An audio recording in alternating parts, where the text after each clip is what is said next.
Então, tá. Então, boa noite. Vamos, Boa vamos noite. fazer esse encontro, então, dando seguimento com o encontro da semana passada, que a gente falou a respeito de vibração, né? Eu vou colocar aqui a escala para a gente recordar um pouquinho a respeito do que era.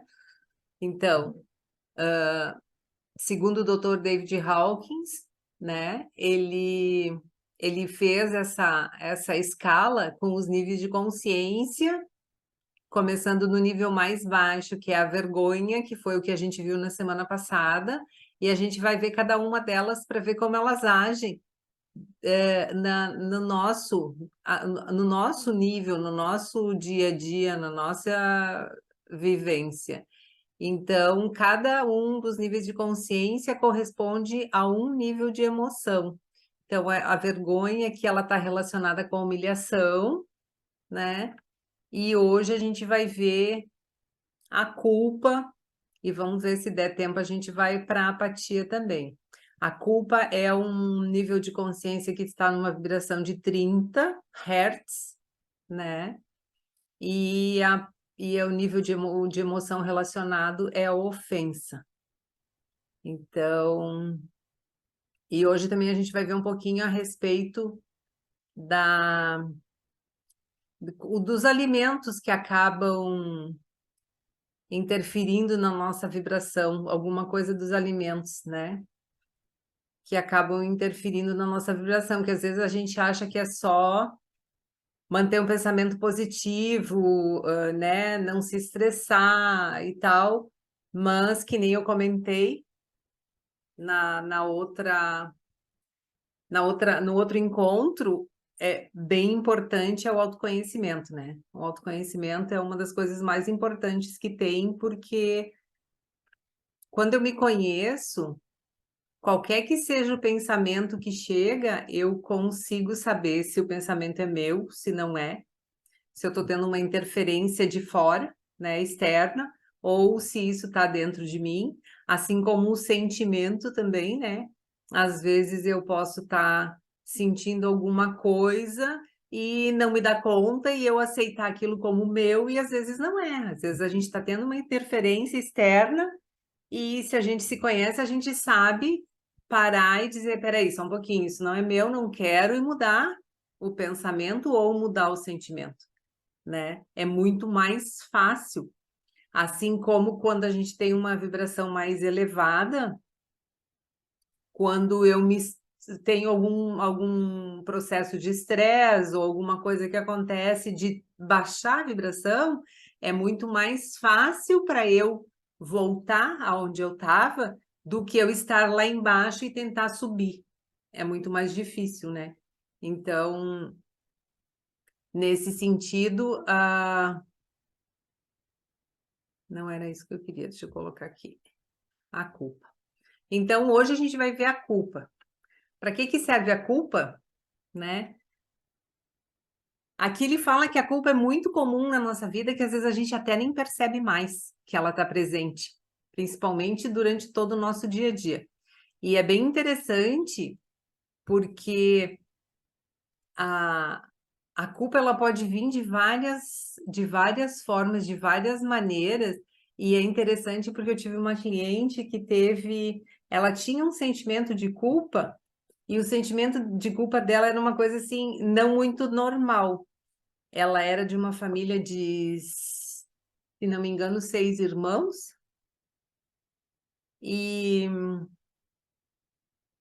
todos eles, ela perdeu todos os irmãos, a mãe, o pai, e ficou sozinha. Ela não tem mais ninguém. Então, a culpa dela é que ela está vivendo uma vida que a mãe e os irmãos não conseguiram viver. Então, ela se culpa por estar vivendo uma vida boa, né?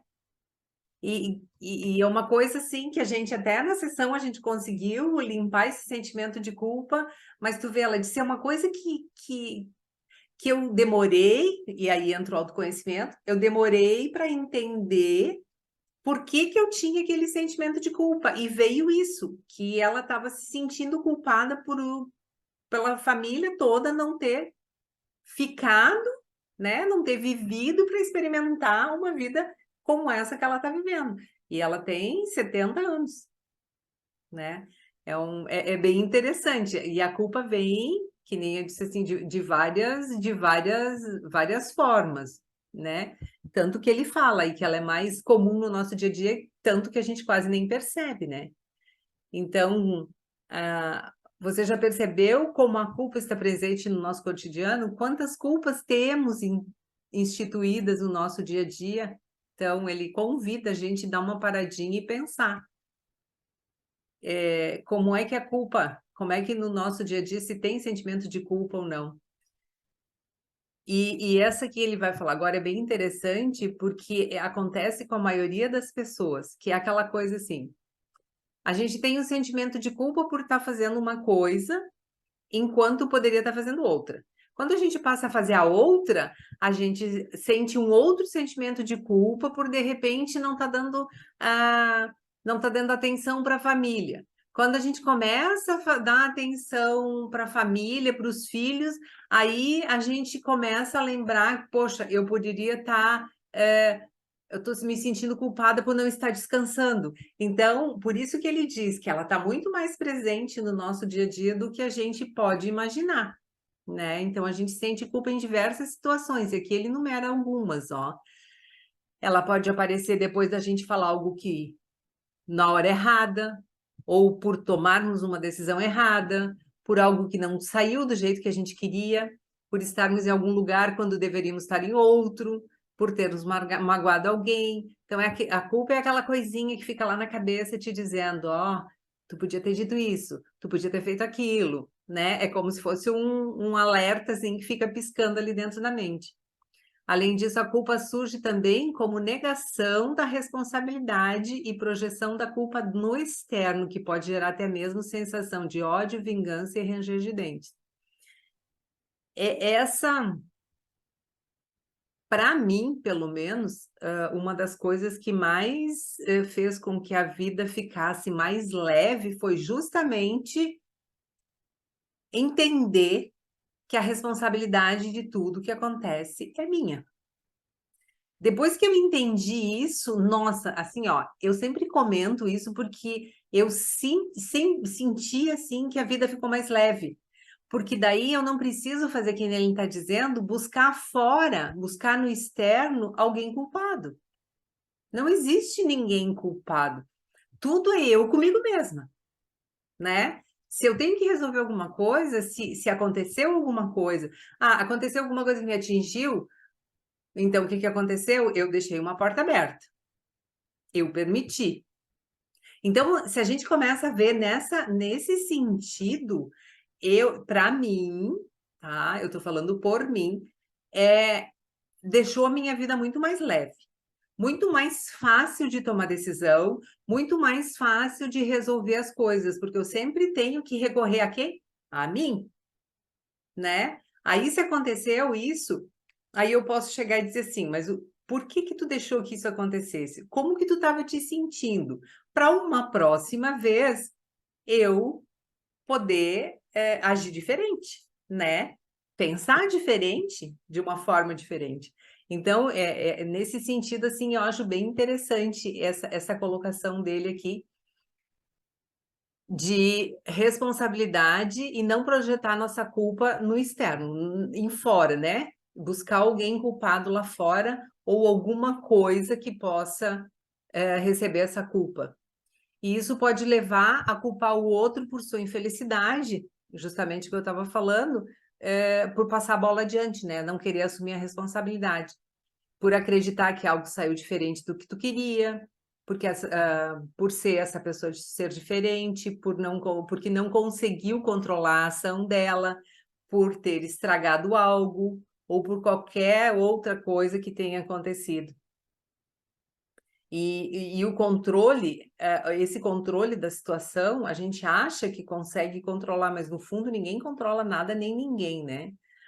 Se a gente conseguir controlar a nossa própria vida, já está de bom tamanho, que já é difícil, né?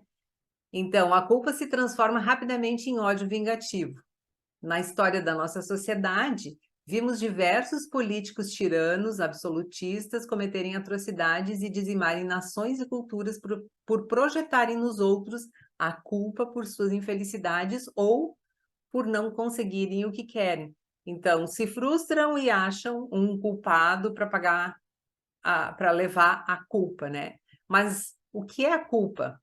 Então, é um mecanismo de defesa do nosso ego que não leva em consideração a curva de aprendizagem, onde tudo acontece por um motivo para que estejamos em constante evolução. Então, tem muitas literaturas que falam que o nosso ego, na realidade, ele busca sempre nos proteger, porque ele nos acompanha em todas as nossas vidas e em muitas delas ele sabe que a gente desencarnou. Então, a maior preocupação dele é nos proteger. Então, cada vez que a gente tiver que tomar uma atitude que ele acha que vai comprometer alguma coisa, ele já diz, não, não vai, não faz, fica aí, fica na tua, né? Então, às vezes, ele até bloqueia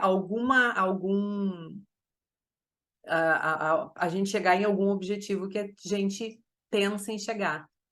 Então, se passamos por uma situação, é porque precisamos passar, caso contrário, não passaríamos, essa é a realidade. Aceitar a realidade sem cair em culpa é um desafio, porque no normal a gente deveria encarar essa situação que não deu certo em escada para uma próxima, para a gente conseguir superar aquele desafio e não repetir, né? O erro ou aquilo que não saiu como a gente queria. Para isso é importante buscar trocar o sentimento de culpa interna ou externa por responsabilidade pessoal própria e intransferível. Então, o que eu falei, é tudo eu comigo mesmo. Não existe outra pessoa, não existe outro culpado. Somente eu com os atos que eu cometi. E se não saiu como eu queria, que eu use isso para de base ou de exemplo para uma próxima vez não repetir o mesmo erro, né? Então, tudo que acontece com você é sua responsabilidade, pois suas decisões te levaram até ali e suas necessidades de aprendizado inconscientes atraem a situação pelas quais você passa, né? Então, portanto, é necessário trocar a culpa por responsabilidade de aceitar, aprender e mudar quando possível. Ele fala aqui que ele gosta muito de uma frase do teólogo Reinhold Niebuhr, que ajuda bastante no processo de transcendência da culpa. Então, ele fala que eu tenha serenidade para aceitar as coisas que eu não posso mudar, coragem para mudar as que posso e sabedoria para distinguir entre as duas. Que é bem isso, né? É bem interessante. Então, a culpa apenas nos faz sentir negativos diante das situações e gastar energia com aquilo que não podemos mudar, que é o passado, acreditando que ele prejudicou o seu presente e o seu futuro. O nosso professor de expansão de consciência, ele sempre diz que o passado ele tem que servir de... Ele usa uma palavra que eu não vou lembrar agora de dizer, mas ele quer dizer que ele deve servir de impulso ou de exemplo para que numa próxima vez que eu precisar, eu possa me espelhar naquilo e não repetir o mesmo erro, né? Então, o passado, se ele olhado dessa forma, ele acaba nos impulsionando para aquele objetivo que a gente tem, né? E não atrapalhando. Mas isso é uma ausência de realidade, logo, falsidade. Então, a culpa apenas nos faz sentir negativos diante das situações e gastar energia com aquilo que a gente não pode mudar, que é o passado, acreditando que ele prejudicou o presente e o futuro. Mas isso é uma ausência de realidade, logo, uma falsidade, pois tudo está suscetível à mudança a todo momento, assim como a alegria, a felicidade de cada um de nós.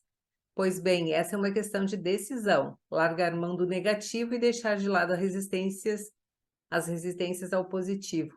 E aqui nessas mudanças a todo momento, eu lembro de uma passagem, até tem uma imagem do Chico Xavier,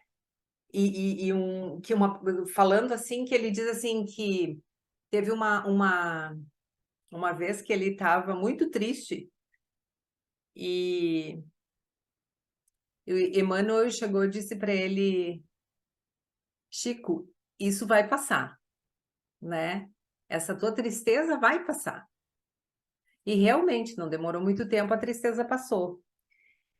E logo na frente ele estava muito feliz. Tinha acontecido algo que tinha deixado ele muito feliz. E a Nossa Senhora chegou e disse para ele: Chico, isso também vai passar. Então, é aquela coisa, a todo momento a gente está suscetível a ter mudanças, né? E tudo vai depender das decisões que a gente vai tomar na nossa vida. Tem coisas que vai dar certo, mas tem coisas que, infelizmente, não vão dar certo, né? E aí a gente tem que aprender, procurar aprender com esses erros, né? Então, o que fazemos com os erros que cometemos? Decisões passadas foram tomadas com base no limite de consciência daquele momento passado, né? Então, com o que eu tinha dentro da minha mente lá, foi que eu tomei aquela decisão. De repente, hoje, né, depois de um tempo passado, eu vou conseguir tomar uma decisão totalmente diferente daquela, porque eu amadureci, porque eu tive outros aprendizados. Então, de repente, a decisão que eu vou tomar vai ser com base em outros limites, né? Então, enxergamos hoje como uma escolha ruim porque evoluímos. Caso contrário, enxergaríamos como uma boa escolha ou nem perceberíamos por ser uma escolha normal. Então, entender, honrar e respeitar suas limitações passadas faz com que o erro deixe de ser prejudicial. É o que eu comentei, né? De inútil, o erro se transforma em algo benéfico e útil, que é o aprendizado. Então, se a gente conseguir tirar de todos os erros um aprendizado, no próximo a gente provavelmente vai chegar no objetivo que a gente quer, porque vai tomar uma decisão diferente. Ao invés de sofrer, podemos agradecer por perceber os erros e ter a oportunidade de superá-los. Quantas e quantas e quantas pessoas e quantas vezes a gente já passou por isso, de ficar repetindo o mesmo erro mesmo, sendo uma situação semelhante, né? Ao passo que se a gente entender, é o que ele diz ali, ao invés de sofrer, a gente agradecer e perceber que foi um erro, no próximo a gente vai conseguir sair tranquilo da situação, né? E com isso a alegria súbita surge, pois ao aprendermos algo e pararmos de resistir às situações como aconteceram, a angústia é trocada por alívio. Então, para que ela serve? A resposta mais certeira é para nada, né? No estado adulto, a culpa se torna obsoleta. Ela é um recurso necessário apenas na fase de desenvolvimento do ser humano. Assim, a partir da culpa, a criança em formação pode discernir o certo do errado e a moralidade da imoralidade, adquirindo responsabilidade sobre seus atos ou a ausência de atos. Quando já temos isso definido em nosso sistema, na limitação de nossos níveis de consciência, a percepção de cada momento, a culpa se torna obsoleta e pode ser substituída completamente por aprendizagem súbita e radical. Errou? Aprende e pronto, só isso. É o que a gente vem comentando ali. Se de todos os erros a gente tirar entender que pode ser um aprendizado, né? Fica muito mais fácil. E aí vem aquela coisa, né? A humildade. Se sentir que é necessário, peça perdão. Se perceber que alguém se feriu, com verdade e compaixão. E siga em frente dando o seu melhor, com gratidão pela oportunidade de uma evolução de consciência. Aqui vem uma observação, que é o segredo para superar a culpa. Para vencer a culpa é necessário observar. Observar profundamente como nossos sentimentos constroem padrões que protegem nossos prazeres de curto prazo e nos defendem dos desprazeres sensoriais, evitando nossa evolução. E como esses sentimentos argumentam sobre o que está certo ou errado através de pensamentos sedutores. Então, esses pensamentos sedutores nos convencem de que nossa visão de mundo é a correta. O pensamento se torna ação e depois um hábito. Forma o nosso caráter e, por fim, manifesta-se nos resultados que alcançamos ou não alcançamos em nossas vidas. Mas como assim? O que significa observar? Observar é perceber os sentimentos, as sensações e os pensamentos como eles são e se manifestam. É aquilo que eu estava comentando lá no início. É o se conhecer, é o saber por que que eu estou tendo esse sentimento, por que que eu estou tendo esse pensamento, né?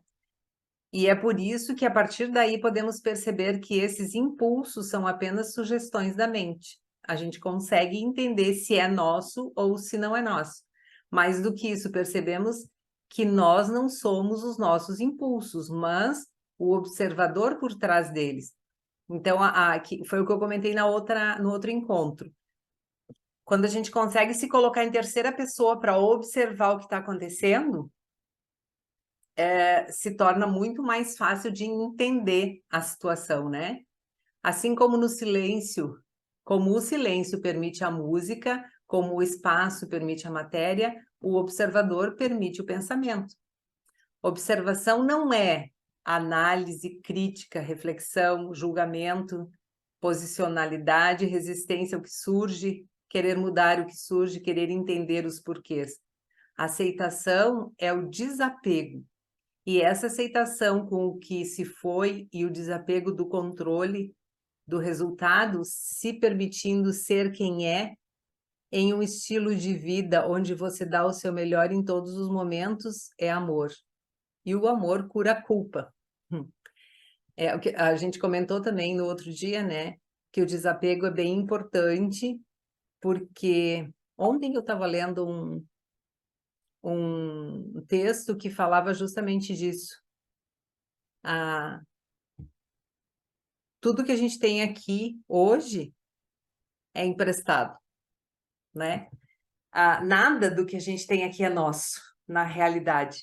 A gente está aqui de passagem, está vivendo aqui esse período e daqui a pouco a gente vai ter que ir.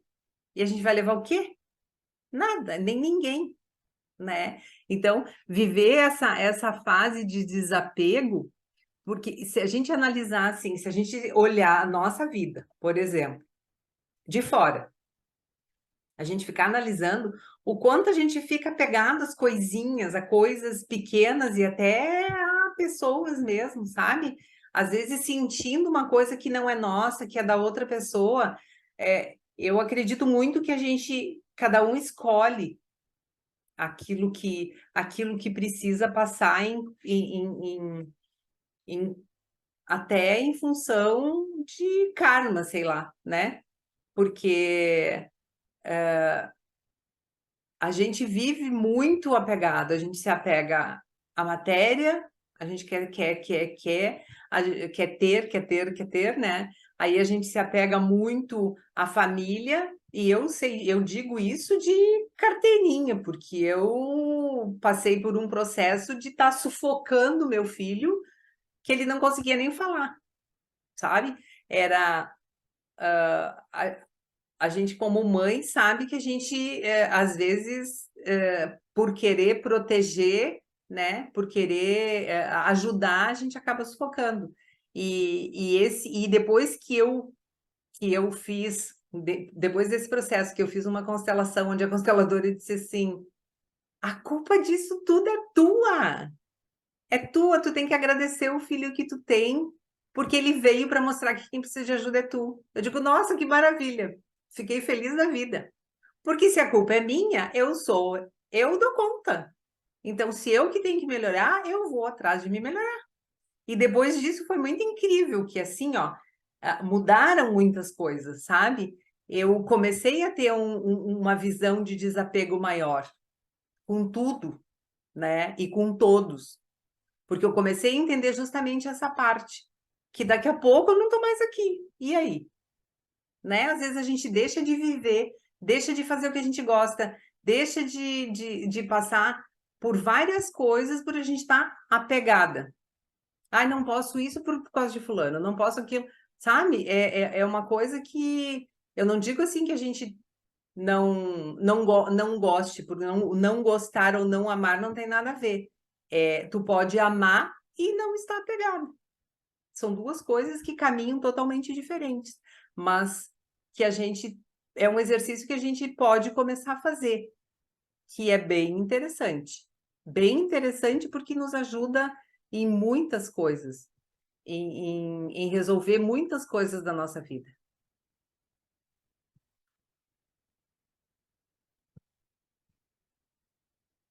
Por que entrou a tristeza aqui? Eu estava falando de culpa, né? Então vamos ver. Não era medo. Não sei por que entrou a tristeza. Eu acho que terminou ali Não. e veio a tristeza. A Tava tristeza na nós falamos culpa, antes. ó. Ó, E o amor cura a é culpa. culpa, mas a tristeza a gente falou antes, a gente falou no início. Vamos ver se ele vai falar mais alguma coisa de culpa aqui.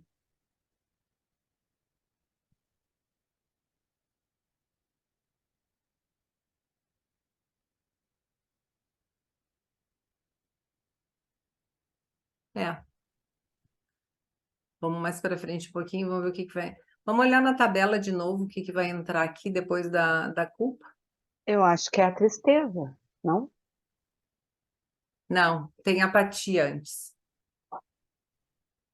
Depois da culpa é a apatia. Vamos lá. Vamos ver onde é que está aqui a apatia para a gente continuar.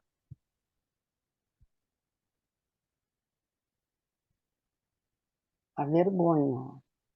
Vergonha a gente viu. A vergonha foi a primeira. É, Depois a gente veio para.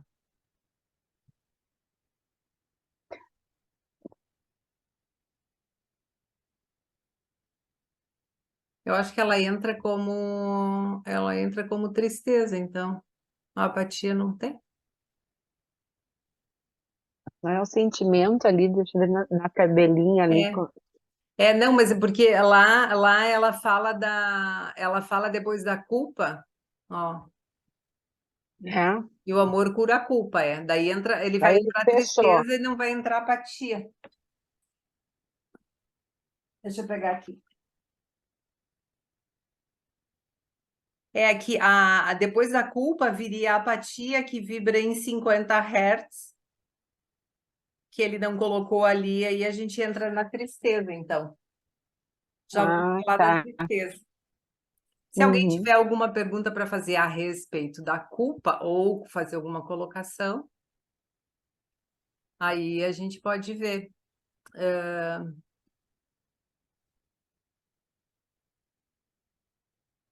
Tu tem alguma coisa para falar a respeito? Tem a questão da culpa, aquela culpa que daí, como tu falas, do autoconhecimento, Uhum, que tu nem sabe, que tu sente uma coisa ruim, mas que ela é totalmente inconsciente, uhum. né? Então, por exemplo, essa tua cliente, paciente, que daí tinha culpa porque todo mundo da família tinha morrido e ela estava viva, né? Mas ela teve que fazer algum trabalho para ter essa clareza, né? Sim, depois que a gente Essa começou culpa.